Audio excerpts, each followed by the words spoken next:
അങ്ങനെ സിനിമകളൊക്കെ കാണുന്ന ആളാണ്, മലയാള സിനിമകളൊക്കെ കാണുന്നതാണ്. അങ്ങനെ മലയാള സിനിമയിൽ ഏറ്റവും പ്രിയപ്പെട്ട ഒരു കഥാപാത്രം ഏതാണെന്ന് ചോദിച്ചു കഴിഞ്ഞാൽ അങ്ങേക്ക് പറയാൻ പറ്റും? അത് അങ്ങയുടെ ജീവിതത്തിൽ എന്തെങ്കിലും ഒരു പ്രതിഫലിക്കുന്ന ഒരു കഥാപാത്രമുണ്ടോ? അല്ല, മലയാള സിനിമയിൽ ധാരാളം കഥാപാത്രങ്ങൾ നമ്മൾ ഓർത്തു വെക്കുന്നവരായിട്ടുണ്ടല്ലോ. ഒരു സാമൂഹ്യ പ്രതിബദ്ധതയുള്ള ഒരു കഥാപാത്രം അങ്ങയുടെ തന്നെയാണെന്ന് എനിക്ക് തോന്നുന്നു. ഒരു മെഡിക്കൽ വിദ്യാർത്ഥിയായിട്ട് ചേർന്നിട്ട് ആ മെഡിക്കൽ വിദ്യാർത്ഥി റാഗിങ്ങിന് നേതൃത്വം കൊടുത്ത് അമൃതം ഗമയ MT എഴുതിയത് അല്ലേ? ഹരിഹരൻ. അതെ, ഹരിഹരൻ. അപ്പോ അതിനകത്ത് പിന്നെ നിങ്ങളാണ് ആ പിന്നെ ഇതായിട്ട് വരുന്നത്. അപ്പോൾ അവിടെ മാതൃകാ ഡോക്ടറായിട്ടാണ് പിന്നെ പ്രവർത്തിക്കാൻ ശ്രമിക്കുന്നത്. നിങ്ങൾക്ക് ഒരുപാട് നഷ്ടങ്ങൾ സംഭവിക്കുന്നുണ്ട്. പക്ഷെ അതൊന്നും പിന്നെ അവരിങ്ങനെ മുഖവിലക്കെടുക്കാതെ നിങ്ങൾ നിങ്ങളുടെ ആശയത്തിൽ തന്നെ ഉറച്ചു നിൽക്കുന്നു. ഒരു നല്ല സാമൂഹ്യ പ്രതിബദ്ധതയുള്ള ഒരു കഥാപാത്രമായിരുന്നു. ഞാൻ അങ്ങോട്ട് ചോദിക്കാണ്ടിരിക്കാൻ, മോഹൻലാൽ സിനിമകളിൽ അങ്ങേക്ക് ഏത് കഥാപാത്രത്തിനോടാണ് താല്പര്യം? ഇപ്പൊ അത് അങ്ങ് പറഞ്ഞു കഴിഞ്ഞു. ഇതാണ് നല്ല ഇതായിട്ട് എനിക്ക് തോന്നിയത്. ഇതൊരു ഏതെങ്കിലും ഒരു സിനിമ സീൻ അത് അങ്ങ് യഥാർത്ഥ ജീവിതത്തിൽ പ്രയോഗിക്കാൻ ശ്രമിച്ചിട്ടുണ്ടോ, സാധിച്ചിട്ടുണ്ടോ? അല്ല, അങ്ങനെ ഞാൻ ചോദിക്കാറില്ല. ഇല്ല. പക്ഷേ ചില രംഗങ്ങൾ കാണുമ്പോൾ നമ്മുടെ ജീവിതവുമായിട്ട് ബന്ധപ്പെട്ട് ചില കാര്യങ്ങൾ താരതമ്യപ്പെടുത്താറുണ്ട്, ഓർക്കാറുണ്ട്. ഇതൊരു ഒരു സിനിമയിൽ അഭിനയിക്കാൻ അങ്ങേക്ക് ഒരു ക്ഷണം വന്നാൽ എന്ത് തരത്തിലുള്ള റോളുകൾ ചെയ്യാനായിരിക്കും ഇഷ്ടം? അല്ല, അതിന്റെ കാലം കഴിഞ്ഞല്ലേ. അല്ലല്ല, ഇനിയിപ്പോ അതിന്റെ കാലം കഴിഞ്ഞല്ലോ. അത് ഇതിനു മുമ്പായി കുറച്ചുകൂടെ മുമ്പായിരുന്നെങ്കിൽ ചിലപ്പോ ഇപ്പൊ ആകെ പറ്റുന്ന റോളൊന്നല്ലേ ഉള്ളൂ. പ്രായമുള്ള ഒരാളുടെ റോളൊക്കെ അതല്ലേ പറ്റും. അതായത് ഇപ്പൊ ഞാൻ എന്നോട് അല്ലെങ്കിൽ മമ്മൂട്ടിക്ക, കമലഹാസനോടൊക്കെ അങ്ങേക്ക് നല്ല സൗഹൃദമാണ്. ഞാൻ കഴിഞ്ഞ ദിവസം എൻ്റെ ഒരു സുഹൃത്ത് രഹസ്യമായിട്ട് പറഞ്ഞു, മുഖ്യമന്ത്രിക്ക് വളരെ ഇഷ്ടപ്പെട്ട സിനിമ രജനീകാന്തിന്റെയാണ്. അങ്ങേക്ക് കൂടുതൽ രജനീകാന്തിന് വലിയ ഇഷ്ടമുള്ള ഒരാളാണ്. അതൊരു ഘട്ടത്തിൽ അതായിരുന്നു എന്നുള്ളത് ശരിയാണ്. കാരണം നമ്മുടെ TV-കളിൽ സിനിമകൾ ഇങ്ങനെ വരുന്ന കാലത്ത് KTV, അതെ അതെ, അപ്പൊ ആ കാലത്ത് അതിൽ ധാരാളം രജനി പടങ്ങൾ വരാറുണ്ട്. അതും ആക്ഷൻ സിനിമകൾ. ആക്ഷൻ പടങ്ങൾ പൊതുവിൽ ഞാൻ ആക്ഷൻ പടങ്ങൾ ഇഷ്ടപ്പെടുന്ന ഒരാളാണ്. അങ്ങയുടെ ആക്ഷൻ പടങ്ങൾ ഞാൻ ധാരാളം പിന്നെ കണ്ടിട്ടുണ്ട്. എല്ലാവരുടെയും നിങ്ങളുമായിട്ടെല്ലാമുള്ള സൗഹൃദം കാത്തു സൂക്ഷിക്കുമ്പോൾ തന്നെ ഈ പടങ്ങളോട് ഒരു പ്രത്യേകത എനിക്ക് തോന്നിയിരുന്നു, പുള്ളിയുടെ ഒരു രീതികളോട്. അതെ, അതാണ് കൂടുതലും എനിക്ക് തോന്നുന്നത് അങ്ങേക്ക് അതൊരു ആക്ഷൻ സീനിനോടുള്ള താല്പര്യമാണ്. ഞാൻ നേരത്തെ പറയുകയായി, രണ്ട് സിനിമകളെ ഇഷ്ടപ്പെടുന്ന ഒരു വ്യക്തിത്വമാണ്. സർ, ഈ സിനിമയിൽ ചിലപ്പോഴൊക്കെ പോലീസ് മർദ്ദനത്തിന് വിധേയനാകുന്ന കഥാപാത്രങ്ങളെ ഞാൻ അവതരിപ്പിച്ചിട്ടുണ്ട്. പക്ഷെ അതൊക്കെ ക്യാമറയ്ക്ക് മുന്നിലുള്ള അനുഭവമാണ്. പക്ഷെ ജീവിതത്തിൽ അത് ഒരുപാട് നേരിട്ട ഒരാളെന്ന നിലയ്ക്ക് അടിയന്തരാവസ്ഥക്കാലത്ത് നേരിടേണ്ടി വന്ന ക്രൂരമായ പോലീസ് മർദ്ദനം, ലോക്കപ്പിലെ ആ ഭീകരമായ രാത്രികൾ, പിന്നീട് ജയിൽവാസം, ഇതെല്ലാം ശേഷം ആ ചോര പുരണ്ട ഷർട്ട് ഉയർത്തിപ്പിടിച്ച് നിയമസഭയിൽ അങ്ങ് നടത്തിയ പ്രസംഗം ചരിത്ര പ്രസിദ്ധമാണ്. ആ ഷർട്ട് അന്ന് അങ്ങ് ഇന്ന് സൂക്ഷിക്കുന്നുണ്ടോ? ഇപ്പൊ എന്റെ കയ്യിലില്ല. പക്ഷെ അതുവരെ ഞാൻ സൂക്ഷിച്ചിരുന്നു. അതൊക്കെ ഒരു പ്രത്യേക അനുഭവത്തിലുള്ളതാണല്ലോ. നമ്മളെ ലോക്കപ്പില് ഞാനന്ന് ചെറുപ്പമാണ്, അതുകൊണ്ട് അതിനെ അതിജീവിക്കാൻ കഴിഞ്ഞു എന്ന് പറയാം.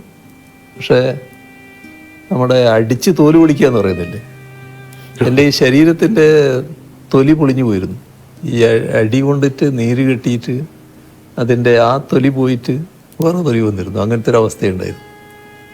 അത് അത്തരത്തിലുള്ളതായിരുന്നു തല്ല്. പിന്നെ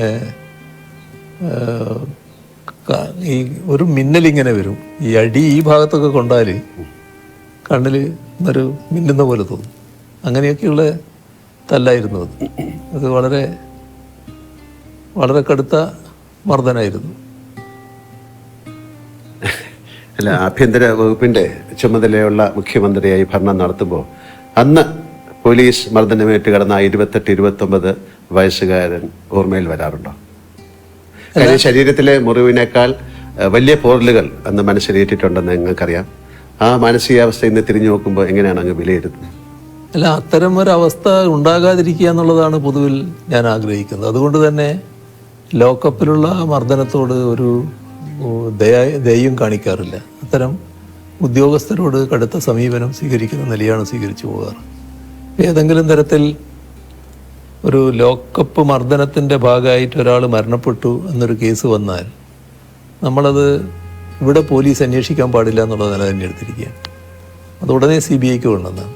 കാരണം ഇവിടുത്തെ ഏജൻസി തന്നെ അന്വേഷിക്കാൻ പാടില്ല എന്ന നിലപാടാണ് എടുത്തിട്ടുള്ളത്. അത് ആ നില തന്നെ സ്വീകരിച്ചു പോവുകയാണ്. അതെല്ലാം ഇതിൻ്റെ ഭാഗം തന്നെയാണ്. അത് നിസ്സഹായരായ മനുഷ്യനെ ക്രൂരമായി മർദ്ദിക്കുന്നതിനോട് ഒരു തരത്തിലും യോജിക്കാനാവില്ല. അങ്ങ് നേരത്തെ പറഞ്ഞൊരു കാര്യമാണെങ്കിലും ഏത് രംഗത്ത് പ്രവർത്തിക്കുന്നവരാണെങ്കിലും ഇന്ന് നേരിടുന്ന ഒരു ദുരവസ്ഥ വ്യക്തിപരമായ അധിക്ഷേപങ്ങളും വ്യാജ ആരോപണങ്ങളും നേരിടേണ്ടി വരുന്നു എന്നതാണ്. അത് രാഷ്ട്രീയ രംഗത്ത് മാത്രമല്ല കലാരംഗത്തും ഒക്കെ ഉണ്ട്. വ്യക്തിപരമായ അധിക്ഷേപങ്ങളെ അങ്ങ് ഒരുപാട് നേരിട്ടിട്ടുമുണ്ട്. ഇങ്ങനെ പതരാതെ നേരിടാൻ പ്രാപ്തനാക്കിയത് അങ്ങയുടെ രാഷ്ട്രീയ പശ്ചാത്തലമാണോ അത് മറ്റു ജീവിതാനുഭവങ്ങളാണോ? അത് നമ്മുടെ മനസ്സെപ്പോഴും ക്ലീൻ ആയിരിക്കണം. നമ്മുടെ മനസ്സിലൊരു കുറ്റബോധം ഉണ്ടാകരുത്. നിങ്ങളൊരു ആരോപണം ഉയർന്നു വരുമ്പോൾ ആ ആരോപണത്തിൻ്റെ ഭാഗമായുള്ള എന്തെങ്കിലും ഒരു അംശത്തിൻ്റെ പങ്കാളിത്തം നമുക്കുണ്ടെങ്കിൽ നമുക്കൊരു കുറ്റബോധം വരും. ഒന്നുമില്ലാത്തൊരു കാര്യം പറഞ്ഞു കേൾക്കുമ്പോൾ അതിനൊരു ചിരിയോടെ നേരിടാൻ നമുക്ക് സാധിക്കും. ഇപ്പോൾ എന്തെല്ലാം ആരോപണങ്ങൾ വന്നിരിക്കുന്നു. അത് ഒരു ഘട്ടത്തിൽ കേരളത്തിലെ ഒരുപാട് സ്ഥലങ്ങൾ എൻ്റെ പേരിലുള്ളതാണെന്ന് വന്നിരുന്നു. ഒരു വീട് തന്നെ കാണിച്ചുകൊണ്ട് അത് എൻ്റെ വീടാണ് എന്ന്, മറ്റൊരാളുടെ വീട് എൻ്റെ വീടാണെന്ന് കാണിച്ചുകൊണ്ട് വാർത്തകൾ വന്നു.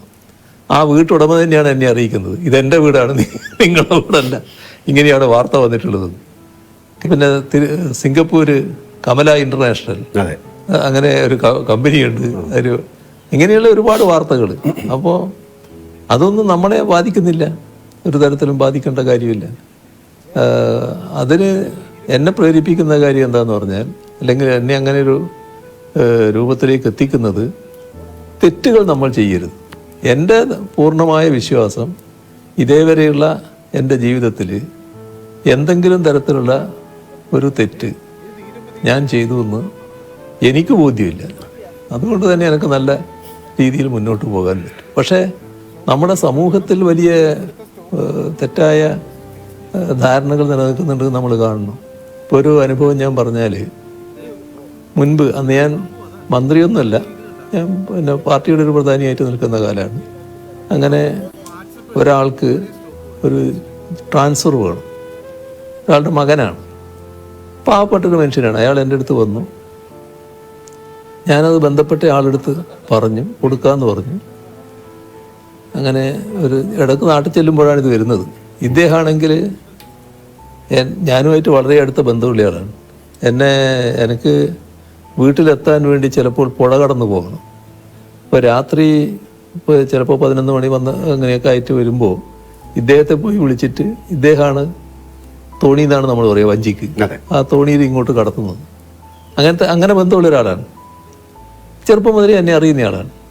പക്ഷേ ഒരു 2-3 തവണ ഇദ്ദേഹം വന്നതിന് ശേഷം ഒരു ദിവസം എന്നോട് പറയുകയാണ്, അല്ല ഞാൻ എന്തെങ്കിലും വേറെ ചെയ്യേണ്ടതുണ്ടെങ്കിൽ ചെയ്യാ എന്ന് പറയും. അപ്പൊ എനിക്കത് പെട്ടെന്ന് എനിക്ക് മറ്റൊരു തോന്നലും ഉണ്ടാകുന്നില്ല. നിങ്ങൾ എന്ത് ചെയ്യാനാണ്, ഇതിൻ്റെ അകത്ത് ചെയ്യാൻ വേണ്ട കാര്യങ്ങൾ പറഞ്ഞിട്ടുണ്ടല്ലോ. അല്ല ഞാൻ മറ്റെന്തെങ്കിലും വീണ്ടും പറഞ്ഞപ്പോൾ എനിക്കൊരു സംശയമായി. എന്താ നിങ്ങൾ പൈസയായിട്ടാണോ ഉദ്ദേശിക്കുന്നത് ചോദിച്ചേ? അതെ. അപ്പൊ ഇന്ന് ഞാൻ കുറെ കൂടി മാറ്റാ. അപ്പൊ ഞാൻ പറഞ്ഞു നമുക്കിവിടെ നിർത്താം, എഴുന്നേറ്റ് ഇറങ്ങിക്കോളൂ എന്ന് പറഞ്ഞു. അതത്രയും ഞാനിപ്പോൾ നിങ്ങളോട് പറയുന്നുള്ളൂ, മറ്റൊന്നും നിങ്ങളായതുകൊണ്ട് ഞാൻ പറയുന്നില്ല, നിങ്ങളിപ്പോൾ ഇറങ്ങിക്കോളൂ. അപ്പോൾ പിന്നെ അദ്ദേഹം പോയി അവിടെയുള്ള ആൾക്കാരോട് എനിക്കിങ്ങനെ അബദ്ധം പറ്റിപ്പോയി ഇങ്ങനെ പറഞ്ഞു എന്നൊക്കെ. എനിക്ക് പിന്നെയും വിരോധമില്ല. പിന്നെ ആ പാവത്തിൻ്റെ മകന് പിന്നെ ട്രാൻസ്ഫർ കിട്ടുകയും ചെയ്തു. ഒരു കോർപ്പറേഷൻ്റെ ഭാഗമായിട്ട് ചെയ്യേണ്ടതായിരുന്നു. അപ്പോൾ അതാണ് നമ്മുടെ നാട്ടിലൊരു ധാരണ. ഇത് ഇങ്ങനെ നമ്മൾ ചെറുപ്പത്തിലെ അറിയുന്ന ആൾക്ക് പോലും ഇങ്ങനെ തോന്നുകയാണ്, ഇങ്ങനെ ചെയ്യാൻ പറ്റൂലേ. അത് നാടിൻ്റെ ഒരു രീതിയായിട്ട് വന്നിട്ടുണ്ട്. പക്ഷെ അതിൽ നിന്ന് വ്യത്യസ്തമായിട്ട് തന്നെ നിൽക്കാൻ അന്നും കഴിഞ്ഞിട്ടുണ്ട്, ഇന്നും കഴിയുന്നുണ്ട്, നാളെയും അതിന് മാറ്റം വരില്ല എന്ന് തന്നെയാണ് എൻ്റെ ഒരു പൂർണ്ണ ബോധ്യം. അങ്ങ് ജീവിതത്തിൽ എപ്പോഴെങ്കിലും ഒരു കരഞ്ഞു പോയ സന്ദർഭമുണ്ടോ? അമ്മയുടെ മരണം അതല്ലാതെ? അത് നമ്മളെ വല്ലാതെ വേദനിപ്പിച്ച സംഭവങ്ങൾ ധാരാളമുണ്ട്. അത് വേദനിപ്പിച്ച ധാരാളം സംഭവങ്ങളുണ്ട്. ഇപ്പോൾ ഏറ്റവും അധികം വിഷമം തോന്നുന്നത് നമ്മുടെ ഒന്നിച്ചുള്ളവരും നമ്മളെ വിട്ടുപിരിയുമ്പോൾ, നമുക്ക് ശേഷം വിട്ടുപിരിയേണ്ടവരാണെന്ന് കരുതുന്നവർ വിട്ടുപിരിയുമ്പോൾ ഒക്കെ ഉണ്ടാകുന്ന പ്രയാസങ്ങളുണ്ടല്ലോ. അതിപ്പോൾ പരസ്യമായിട്ട് തന്നെ പ്രകടമായതാണ്. കോടിയേരി ബാലകൃഷ്ണൻ്റെ ആ അനുശോചന യോഗത്തിൽ സംസാരിക്കാൻ, ആ സംസാരം പൂർത്തിയാക്കാൻ എനിക്ക് കഴിഞ്ഞില്ല. അത് സ്വാഭാവികമായിട്ട് വരുന്ന ഒന്നാണ്. അങ്ങനെയുള്ള ചില ഘട്ടങ്ങൾ ഉണ്ടായിട്ടുണ്ട്.